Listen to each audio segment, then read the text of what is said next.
Hari ini kita akan bincangkan tentang pengantarbangsaan universiti, dan bersama saya di studio untuk membincangkan isu ini adalah Profesor Dato' Dr. Muhammad Muda, Naib Chancellor Universiti Sains Islam Malaysia UISIM, dan juga Ida Herlina binti Ikhwan Nasir, pengurusi GPMS Wilayah Persekutuan Kuala Lumpur. Selamat datang ke studio. Okey, pertama sekali Prof, ciri sesebuah universiti yang mencapai tahap antarabangsa dan juga mengapa kita perlukan keperluan untuk universiti peringkat antarabangsa ni? Okay, terima kasih Azhar. Bismillahirrahmanirrahim. Assalamualaikum warahmatullahi wabarakatuh. Pertama sekali saya ingin menyentuh tentang konsep pengantarbangsaan inilah. Ianya sebenarnya adalah satu konsep perniagaan sebenarnya. Dia bukanlah konsep pendidikan. Ingin diterapkan konsep ini ke dalam universiti dengan harapan pada akhirnya universiti akan mempunyai sebilangan pelajar antarabangsa. Ada beberapa sebab kenapa kita perlu melaksanakan sedemikian. Yang pertama sekali ialah kerana dunia pada hari ini ialah bersifat global. Jadi graduan yang kita lahirkan dalam universiti kita, yang keluar daripada universiti kita, harus juga mempunyai perspektif global itu supaya mereka boleh bersaing di peringkat global. Jadi untuk menyediakan suasana itu, kita perlu juga pelajar-pelajar antarabangsa untuk berada dalam universiti. Itu adalah perkara yang paling asas, saya rasa, yang sangat penting kenapa pengantarbangsaan ini diperlukan. Tapi dari segi negara, kita melihat juga bahawa pengantarbangsaan ini akan menarik pelajar-pelajar daripada antarabangsa datang. Dan ini pastinya pertama, dia akan memberi sumbangan kepada ekonomi dari segi yuran dan juga perbelanjaan yang akan dibawa oleh pelajar-pelajar antarabangsa. Dalam Pelan Strategi Pendidikan Tinggi Negara telah disasarkan pada tahun 2020 sekurang-kurangnya 200,000 orang pelajar antarabangsa akan berada di Malaysia. Jadi ini yang perlu diusahakan oleh semua IPT lah. IPT termasuk IPTA dan juga IPTS. Dan ini akan dibuat secara berperingkat. Misalnya tahun 2015 disasarkan 150,000 orang minimum yang akan berada di Malaysia, dan ini mungkin akan menyumbang beberapa peratus ke dalam KDNK negara. Misalnya sekarang pun kita ada lebih kurang dalam 60-70,000 orang pelajar antarabangsa. Ini pun sudah menyumbang lebih kurang dalam 2 hingga 3 bilion ringgit.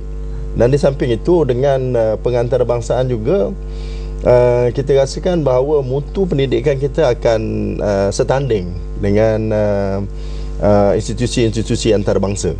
Dan oleh kerana itu, kita berharap pelajar-pelajar di Malaysia sendiri, ibu bapa, akan menghantar anak-anak mereka untuk mengikuti pengajian di Malaysia. Sebab tadilah oleh kerana mutu pendidikan kita yang meningkat. Dan ini sekaligus akan mengurangkan perbelanjaan keluar negara. Okey, Ida, selain pada apa yang Prof katakan tadi, Prof menyifatkan ini adalah satu strategi yang bersifat lebih kepada perniagaan. Namun kita harus lihat bahawa perlu wujudnya nilai tambah kepada konsep tersebut, daripada segi ilmu yang dibawakan, daripada segi pertukaran budaya, dan juga membina satu jaringan pengetahuan yang lebih meluas. Adakah ini mungkin yang dapat dilihat oleh mahasiswa-mahasiswa yang mungkin akan mendapat kebaikan daripada program ini? Bismillahirrahmanirrahim. Apa yang dapat saya lihat, kenapa pentingnya ciri pengantarbangsaan universiti ni, kerana kita tahu memang kita kena tambah, kita kena buat peningkatan, tambah nilai kepada sifat seseorang belia itu. Seorang belia, graduan tu belia lah selalunya. Dan ia penting supaya belia tu sendiri ataupun graduan tu sendiri mempunyai sifat-sifat global. Macam Datuk Sri Najib cakap, global. Maknanya lokal, dia boleh terima persekitaran tu, dan juga kat peringkat antarabangsa pun dia boleh berjaya. Macam mana kita tahu seorang belia ni dia merupakan pemimpin masa hadapan negara. Negara ni kita kena pimpin. Jadi adalah penting supaya education ataupun pendidikan di peringkat universiti itu mampu membawa seseorang graduan atau seorang belia itu bersaing di peringkat antarabangsa. Dan memang salah satunya macam Prof cakap tadi adalah dari segi marketing, memarketkan diri sendiri, image universiti, image belia itu sendiri, individu seorang Malaysia itu, dan juga memasarkan juga image Malaysia di negara luar. Itu penting. Prof, apakah tambahan ataupun pembangunan yang mungkin sebuah universiti itu perlu lakukan untuk memastikan bahawa proses pengantarbangsaan itu ataupun dengan kata lainnya menarik pelajar daripada luar tu berjalan dengan lancar daripada segi infrastruktur, daripada segi kajian dan pembangunan, daripada segi tenaga pengajar? Adakah ini juga akan bergerak selaras dengan usaha untuk menarik pelajar yang masuk? Ya, pastinya sebab pembuatan keputusan dalam memilih pendidikan oleh ibu bapa, terutama sekali pelajar luar negara, mereka mempunyai pilihan yang banyak.